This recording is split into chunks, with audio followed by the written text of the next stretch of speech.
Merhaba arkadaşlar, kanalıma hoş geldiniz. Bu videomda böyle çok tatlı bir çantanın yapılışını göstermek istiyorum sizlere. Şöyle bu şekilde güzel bir çantanın yapılışını beraber yapmaya çalışacağız. Önce bu gövde kısmını ördükten sonra şu aparatları yapıyoruz arkadaşlar. Ve ben bunları silikonla yapıştırdım. Silikon tabancasıyla. İsterseniz bunları dikebilirsiniz de. Hiçbir sorun olmaz. Ben daha kolay hemen hallolsun diye silikon tabancasıyla yapıştırdım. Şimdi kullanmış olduğum iplerim bu şekilde. İki renk kullandım. Şöyle bir parça siyah ipim var. Şöyle hani ağız kısmını yapmak için ve gözleri dikmek için. Göz içinde şöyle iki tane siyah boncuğum var. Bu da yine yün iğnesi arkadaşlar. Dikmek için kullanacağız bunu da. Ve öreceğim tığımın numarası da 3 mm kalınlığında tığla öreceğiz arkadaşlar. Bu minik kuzu çantamızı. Şimdi hemen yapımına başlayalım. Arkadaşlar kanalıma abone değilseniz lütfen abone olun. Videolarımı beğenip paylaşırsanız çok mutlu olurum. Ve tabii ki ufacık da olsa yorumlarınızı bekliyorum. Öncelikle sihirli halka yaparak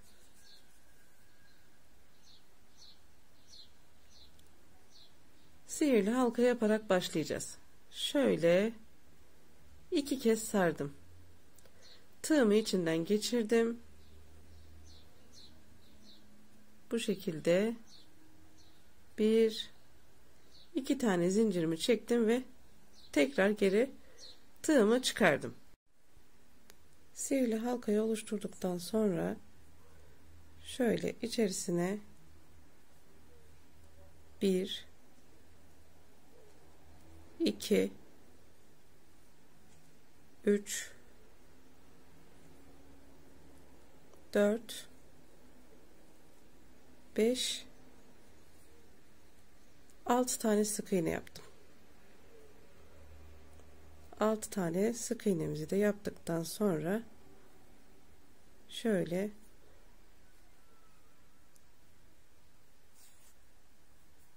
dip taraftaki ipimizi iyice çekiştirdik ve en baştaki sık iğnenin içerisinden battım. İlmeğimi aldım. Kaydırma tekniğiyle bu şekilde bakın bir başlangıç yaptık. Şuradan sayıyoruz. 1 2 3 4 5 ve 6 tane şöyle sık iğnemiz olacak. Daha sonra bir tane zincir çektim. İkinci sıramızda her bir sık iğnenin üzerine şöyle ikişer tane sık iğne yapacağız. Bakın 2 sık iğne ile başladım.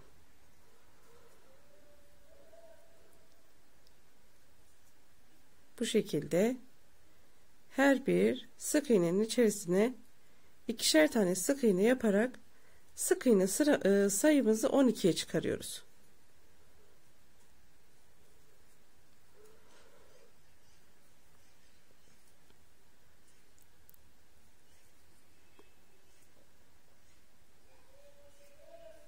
Şöyle hemen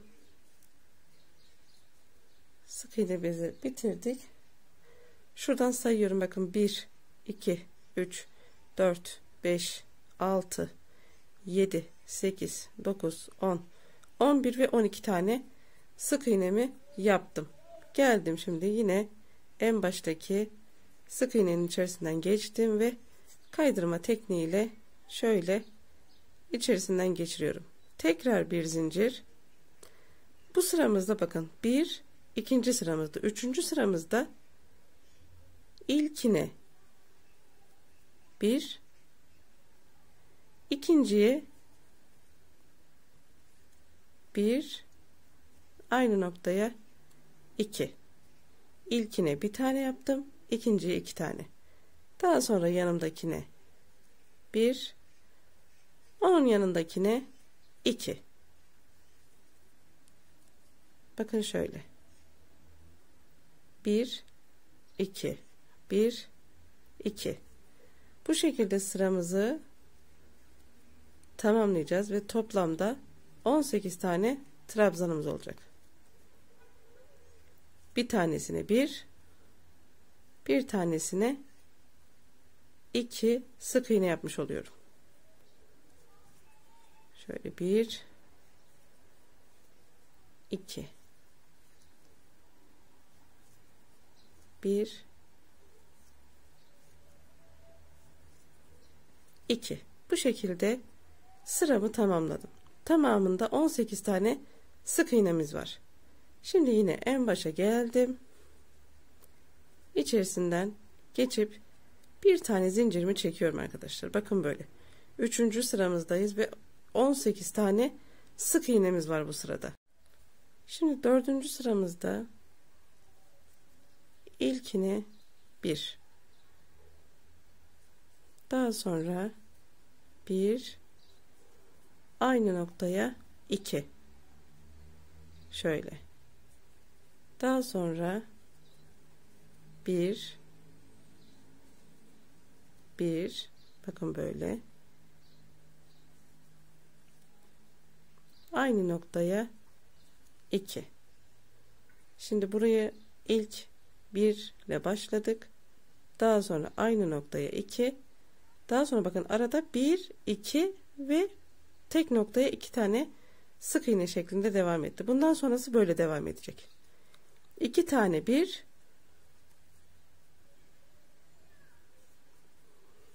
bir tane 2, 2 taneye tek, üçüncüye çift, 2 taneye tek, üçüncüye çift.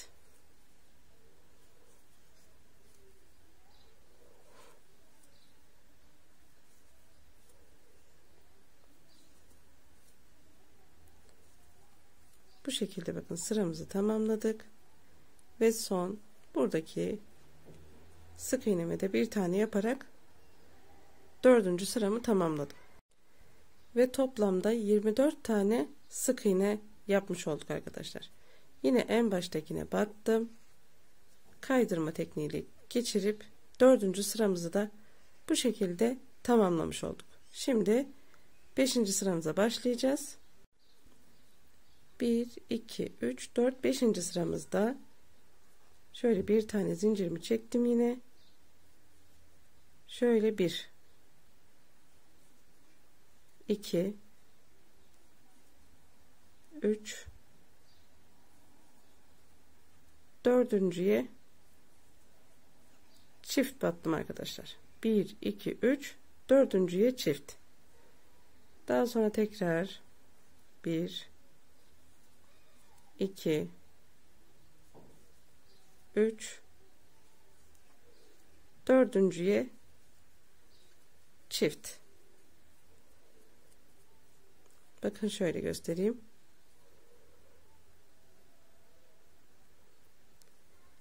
Şöyle 1, 2, 3, dördüncüye çift.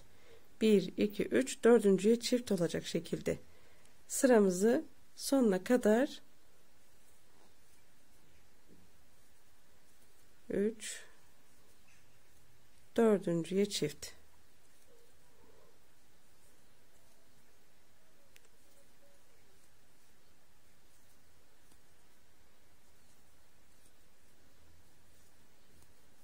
Ve böylece sıramızı tamamlayalım. Bu sıramızda da 30 tane sık iğnemiz olacak arkadaşlar. Sıramızı tamamlayalım. Evet, tekrar sizinle de bir sayalım. 1, 2, 3, 4, 5, 6, 7, 8, 9, 10, 11, 12, 13, 14, 15, 16, 17, 18, 19, 20, 21, 22, 23, 24, 25, 26, 27, 28, 29, 30. 30 tane sık iğnemizi yaptıktan sonra en baştaki sık iğneyi tekrardan battım.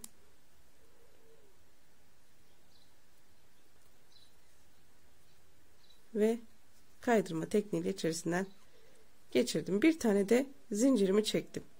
Bu sıramızı da Bu şekilde bitirmiş olduk. Burada orta göbeği de sayınca 1, 2, 3, 4, 5. sıramızda 30 tane sık iğnemiz olacak. Şimdi son sıramızda yine 1, 2, 1, 2, bakın 2 tane tek, bir tane çift yaptık. Bundan sonrasında gerisinde ise 1, 2, 3,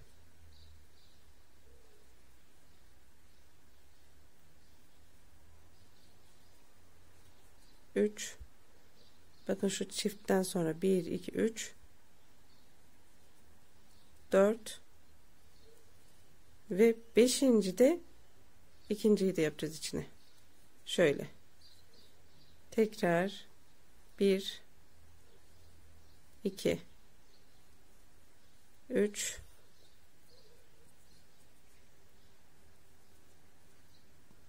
4, 5.'ye ikinciyi de yapıyorum. Bakın şöyle. 1, 2, 3, 4, 5. de 2 tane. En başında da nasıl başladık? Şöyle 1, 2 ve 3.'ye çift yaptık. Daha sonra 1, 2, 3, 4, 5.'ye çift yaptık arkadaşlar. Bu şekilde tamamlayalım. Tam 36 tane sık iğnemiz olacak. Evet, tamamladık. Bu sıramızda ve 36 tane sık iğnemizi yaptıktan sonra geldik. Yine en başa içerisinden kaydırma tekniğiyle geçirdim. Şöyle. Şimdi burada 1, 2 tane zincir çektim. Üzerine alıyorum. Bakın. Şu hemen yanımdaki sık iğnenin arka telinden geçtim ve buraya bir tane sık iğne yaptım. Trabzan yaptım. Daha sonra tekrar üstüne aldım. Yanımdaki zincirin arka telinden geçtim ve buraya 1, aynı yere 2, aynı yere 3, 4 ve 5 tane trabzan yapıyorum. Bakın şöyle. Daha sonra ilmeğimi bıraktım. Buradan sayıyorum. 1, 2, 3, 4, 5. trabzandan geçtim. İlmeğimin de içerisinden tığımı alıyorum ve şöyle içinden geçiriyorum. Üzerine aldım. Geldim. Hemen yanımdaki zincirin şöyle arka telinden geçtim ve buraya bir tane trabzan yaptım. Daha sonra tekrar üstüne aldım. Yine arka telden geçtim. Buraya 1, 2, 3, 4, 5 tane şöyle trabzan yaptım. Geldim yine 5. trabzanın tepesinden ipimi alıyorum ve içerisinden geçiriyorum. Üzerine alıyorum ve yine yanımdaki zincirin içerisinden geçip buraya yine bir trabzan yapıyorum. Tekrar göstereyim. Aldım üstüne. Yanımdaki zincirin hemen arka telinden 1, 2, 3, 4 ve 5 tane trabzan yaptım. İlmeğimi bıraktım. 5. trabzanın yine üstünden geçtim, tepesinden. İlmeğimi alıp içerisinden geçiriyorum. Üzerine alıp yine yanımdaki trabzanın arka teline bir tane trabzan yapıyorum. Bakın böyle 3 tanesi oluştu zaten. Aynı şekilde şöyle etrafını bir çevirelim, dönelim, sona kadar gelelim. Evet, bakın sıramızı döndük. Burayı bitirdik.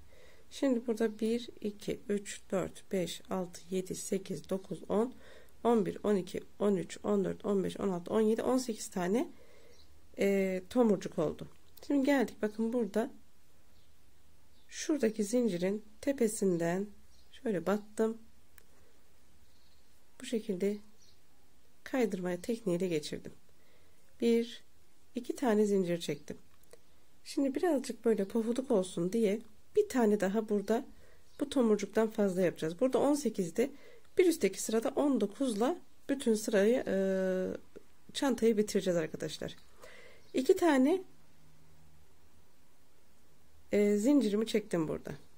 Daha sonra üzerine alıyorum. Bakın buradaki boşluktan şöyle 1 2 3 4 ve 5 tane bu kısma doldurdum. Geldim. En baştaki trabzanımdan yine alıp bu şekilde kapattım. Daha sonrasında şöyle devam edeceğiz. Şimdi bu altta bir sonraki şu aralara yaptığımız zincirleri burada, bakın şuradaki boşluğa yapacağız.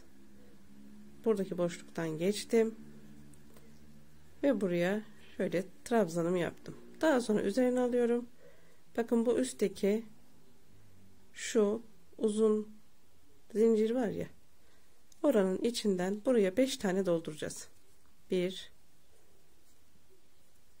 2 3 4 ve 5 tane trabzanımı yaptım. Geldim yine en sondan kapatıyorum. Üzerine aldım. Bakın bu aradaki şu boşluktan geçip buraya da trabzanımı yaparak tomurcuğumu oluşturmuş oluyorum. Bakın böyle. Tekrar üstüne aldım. Bu şekilde devam ediyoruz. 1 2 3 4 ve 5 taneyi yine yaptıktan sonra en baştaki trabzandan ipimi geçirip üzerine alıp buradaki boşluğa trabzanımızı yaparak,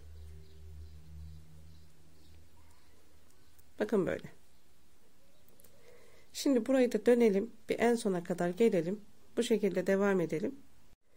Evet, şimdi ikinci sıramızı bakın böyle bitirdik. 1 2 3 4 5 6 7 8 9 10 11 12 13 14 15 16 17 18 19 tane oldu. Şimdi bundan artık daha gerisi hep 19 olacak. Şimdi bakın burayı da bitirdikten sonra şurada bak bir tane zincir çekmiştik, şurası. O zincirin tepesinden şöyle aldım ve ilmeğimin içerisinden geçirdim. Buradaki ilmeği de çok çekmeyin, çünkü son bu tomurcuğunuzu buraya yapacaksınız sıranız bittiğinde. Geçirdim, 2 tane zincir çektim. Şimdi bu sıradan sonra artık bütün sıralarınız bittiğinde şöyle başlayacaksınız. Üzerine alıyorum ve direkt bakın buraya 5 tane trabzan yapacağım yere geçiyorum. Şöyle 1 2 3 4 ve 5 tane trabzanımı yapıp yine en baştakinden alıyorum. Şöyle tomurcuğumu oluşturup üzerine alıp aynı alttaki gibi artık arkadaşlar buradaki boşluğa trabzanımı yapıyorum. Sadece başlangıcını göstermek istedim. Artık her sıranız bittiğinde aynı bu şekilde başlayacaksınız ve devam edeceksiniz arkadaşlar. Kaça kadar devam edeceğiz? 1 2, şimdi üçüncüyü yapıyoruz. Bu tomurcuklarımız 10 sıra olana kadar devam edeceğiz. Şöyle bakın, şuradan da göstereyim sizlere. 1 2 3 4 5 6 7 8 9 ve 10 sıra olana kadar bunu devam ettirdik. Şimdi bitirelim örmesini. 10 sıramızı tamamlayalım. Daha sonra ayrıntılarını birlikte yapacağız. Evet, bakın 10 sıra bu şekilde yaptıktan sonra 1 2 3 4 5 6 7 8 9 ve 10.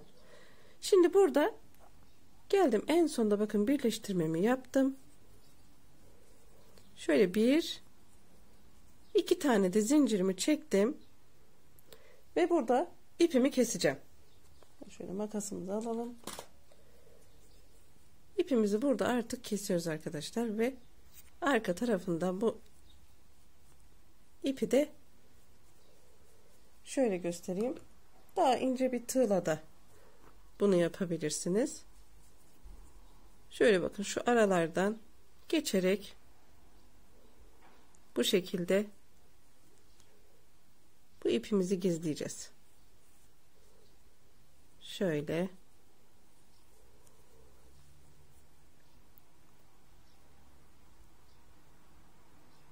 geçelim. İpimizi buralardan geçirerek gizleyelim. Şimdi dediğim gibi bunu şöyle en alta kadar gizleyebilirsiniz. Açılmasın diye. Evet. Şöyle yaptık. Şimdi ne yapacağız? Çantamızın geri kalan kısımları. Şimdi şu yüzümüzü yapalım. Daha sonra bu kulakları. Şöyle bir şey söyleyeceğim. Şimdi ben bu kulakların parçalarını ördüm arkadaşlar. Bakın böyle. Şu şekilde. Şimdi mantık, şu taban var ya, taban kısmı. Burayı ördüğümüz gibi örüyoruz. Bakın böyle. Kaç sıra ördüm? Şöyle ortayla birlikte 1, 2, 3, 4, 5 ve 6. Şimdi 5. sıraya kadar bakın şuradaki, buradaki bakın 1, 2, 3, 4, 5. Bunun aynısını yapacağız. 6. sırada artırma yapmadan hepsine tek tek batacağız arkadaşlar. Bakın şöyle 6. sıramız hepsine tek tek batılacak. Bu şekilde. 5. sıraya kadar aynı tabanda yaptığımız gibi, şuradaki gibi 5. sıraya kadar buradaki artırmalarımızın aynısını yapacağız. 6. sıramızı da hiçbir artırma yapmadan dümdüz hepsine tek tek bir kere batarak bu şekilde yapacağız. Zaten bakın şöyle kıvrılmasının sebebi de bu. Buradaki en son sıradaki şu sık iğnelerimizin hepsine tek tek batıyor olmamız arkadaşlar. 6. sıramız o şekilde olacak. Bundan 2 tane yapıyoruz. Bakın böyle. Bu şekilde. 2 tane bundan yapacağız. 2 tane de ortası için şöyle kahverengi ipimizle. Bunun için de 1, 2, 3 tane yine buradaki sayıların aynısı 1, 2, 3. 4. sırada bütün sık iğnelerin hepsine birer kere batılacak. Şöyle. O yüzden bakın böyle kıvrılma böyle gerçekleşiyor. Burayı da bitirdikten sonra şöyle bunlar bizim kulak malzemelerimiz olacak. Bakın. Bu şekilde iç içe geçireceğiz ki şöyle kulak ortaya çıksın. İşte bakın bu şekilde. Şimdi yüz yapacağız. Yüzü de arkadaşlar buradan göstereyim. 1, 2, 3, 4, 5 sıra. 5 sıra aynı şunun tabanın aynısı olacak arkadaşlar. 1, 2, 3, 4, 5. Bütün artırmalarımız aynı şekilde olacak. Şimdi ben bu yüz kısmını da yapacağım. Daha sonra bunları birlikte dikeceğiz sizinle. Öncelikle şu yüzü bir tamamlayalım. Dediğim gibi sadece ip farklı. Tabanın aynısı fakat 5 sırada bitecek yüzümüz arkadaşlar. Hemen onu da yapalım. Daha sonra görüşeceğiz. Şimdi yüzümüzü de bu şekilde ördükten sonra bakın dediğim gibi 1, 2, 3, 4, 5 sıra aynı taban uygulaması gibi ördük.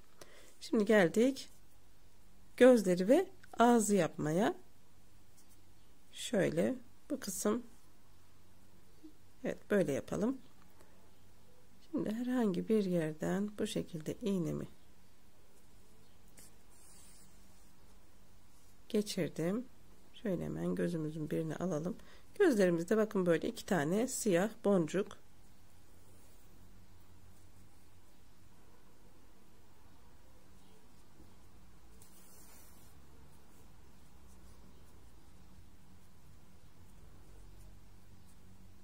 Evet, bu şekilde.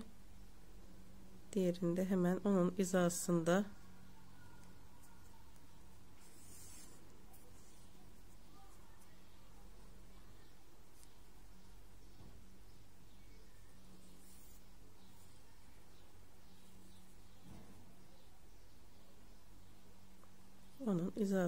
bir yere de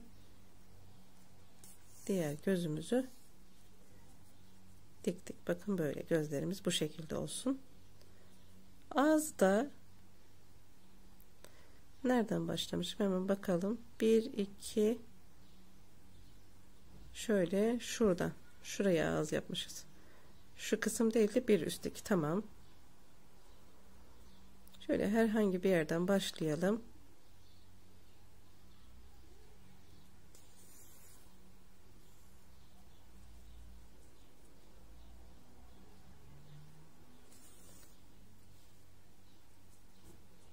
Bakın bu şekilde hemen şuradan devam edelim.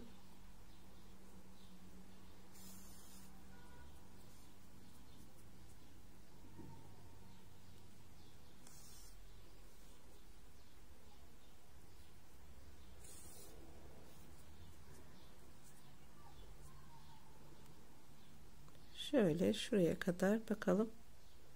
Hatta orası da değil galiba, burası. Şöyle şunun içerisinden geçirelim.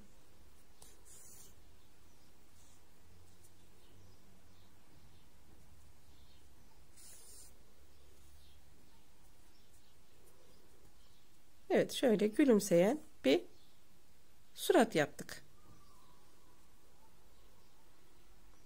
Aynen, şunun birazcık şuradan eksik oldu.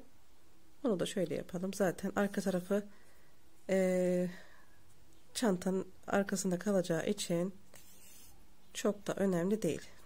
Şöyle biraz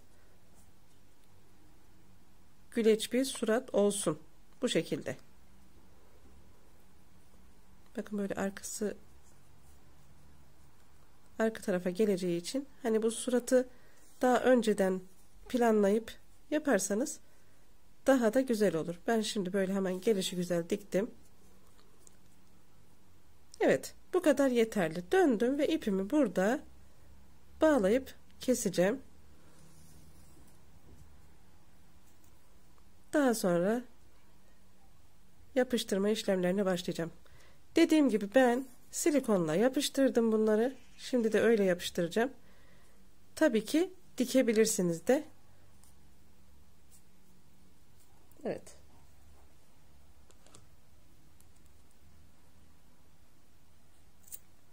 Dediğim gibi şu arka taraf daha da böyle temiz olsun isterseniz burayı önceden belirleyin. Nereden nereye kadar ağzını yapacağınızı belirleyin. Ondan sonra dikin.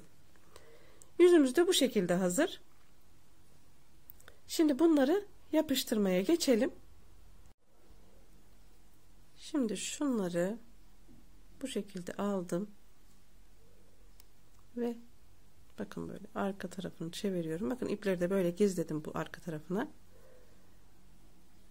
Bu şekilde sırt sırta gelecek şekilde bunları ayarlıyorum. Bakın şöyle. Bu şekilde bunları yapıştıracağız. Şimdi böyle ayarladıktan sonra şöyle silikon tabancamızla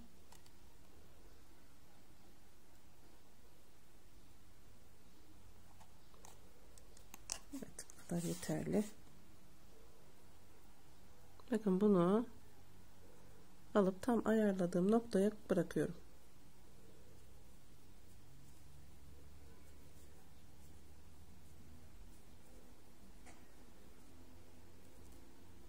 Bunu bu şekilde yapıştırıyoruz. Şöyle.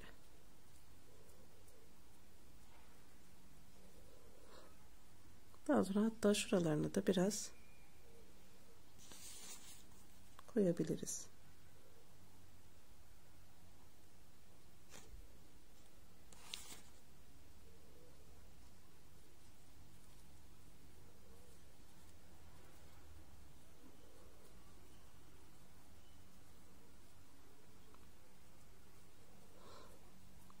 Kulağı bu şekilde yapıştırdık arkadaşlar. Hemen diğer kulağı da böyle yapıştıralım. Şöyle. Veya işte dediğim gibi eğer silikon tabancası kullanmayacaksanız bunu böyle yapıp şuradan dikeceksiniz. Bu kulak şeklimiz bu şekilde olacak. Şimdi kulakları şöyle herhangi bir yerden önce bakın bu üstteki değil de alttakinin bir alt araya şöyle biraz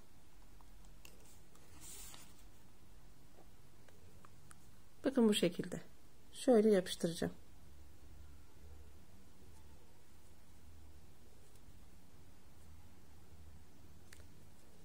Evet, bunu böyle yapıştırdıktan sonra biraz da şöyle şuraya süreceğiz.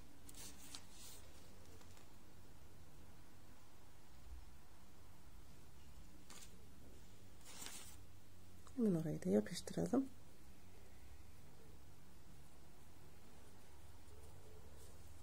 Evet, bakın ilk kulağımızı böylece yapıştırmış olduk.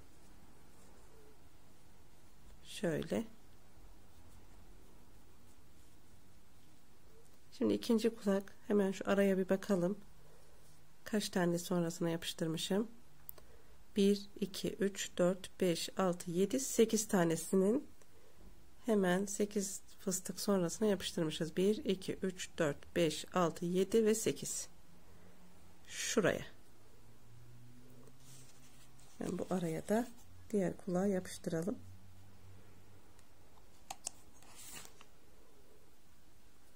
Onu da bu şekilde. Bakın böyle duracak.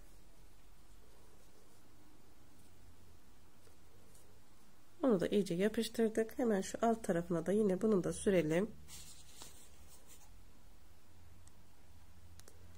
Siz dikerken buralara da dikerseniz şöyle bir iki dikiş, çok değil. Bunu da böyle yapıştırdık. Evet. Bakın çok tatlı durdu. Şöyle birazcık daha yapışsın. Bekleyelim. Evet, kulaklarımız hazır. Şimdi yüzü de bakın tam şöyle 1 2 3 1 2 3 tam ortaya olacak şekilde yapıştıracağız. Hatta şöyle yapıştıralım.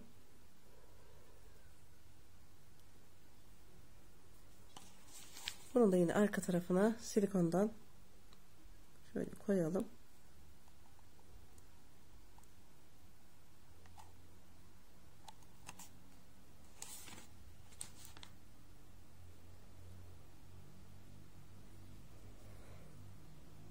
Dediğim gibi sanırım şurası tam orta.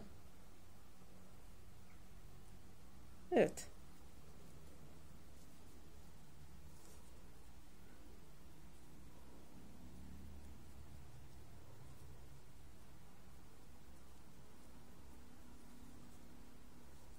Evet, çok tatlı. Harika oldu. Şimdi arkadaşlar en son şu kordonumuz kaldı. Bunu ben iki tane ipi şöyle göstereyim size. Şu kalan siyah ipimle göstereyim. Bakın bu ipi diyelim ki şöyle tuttuk. Şöyle ucuca getirdik iplerimizi. Tabii ben buna 6 metre ip kullandım. 6 metreyi böyle iki kat edip bakın bir taraftan böyle ya ya bir kapı koluna geçirin veyahut da bir çocuğunuz tutabilir. Bu şekilde bakın. Şöyle şurayı tutarken şöyle kıvırıyorum. Bu şekilde kıvırıyorum. Dediğim gibi bunu karşıda ya bir yere sabitlemeniz ya da birinin tutması gerekiyor. Şu ucu. Şöyle bir yapayım, bu karışmasın. Böyle iyice kıvırdınız ipinizi. Bakın şöyle. Daha sonra bakın bunu şöyle ucuca getiriyorum. Ve bırakınca kendiliğinden bakın böyle kordon şekline geliyor. Dediğim gibi 6 metre ipi ikiye katlayıp ucuca birine tutturun veya bir yere geçirin. O şekilde yapabilirsiniz. Bakın ben bunu hazırladım. Şimdi hemen bunun dikimini de göstereyim sizlere. Şöyle bir yün iğnesine geçirdim ve şuradan bakın şu aradaki boşluklardan geçireceğiz. Bakın buradan geçiriyorum ve dikmeye başlıyorum. Şöyle biraz fazla kalsın orası. Daha sonra bakın her fıstık arasından bir tane atlayacağız. Şöyle. Bu şekilde.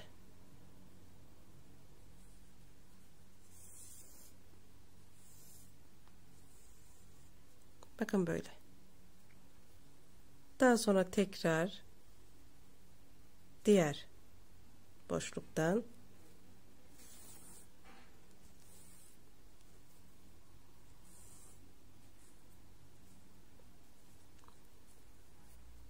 bakın bu şekilde.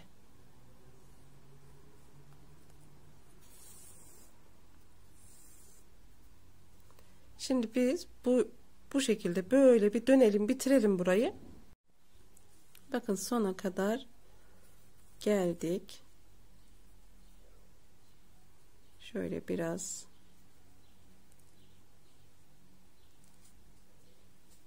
geri almak istiyorum çünkü şuradaki evet şu uçları birbirine bağlayacağım.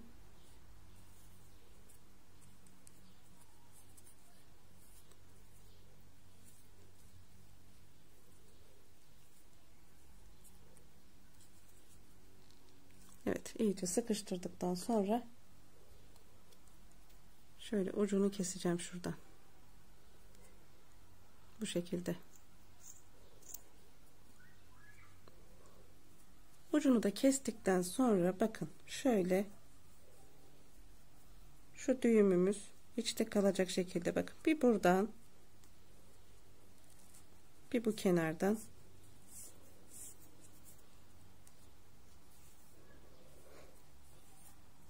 bir de bu kenardan.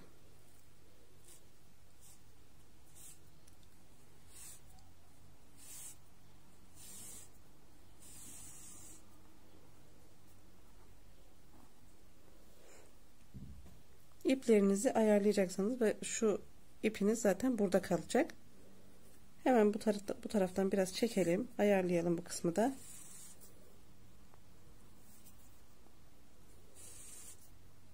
Evet, şöyle çekip birbirine aynen şu anda oldu.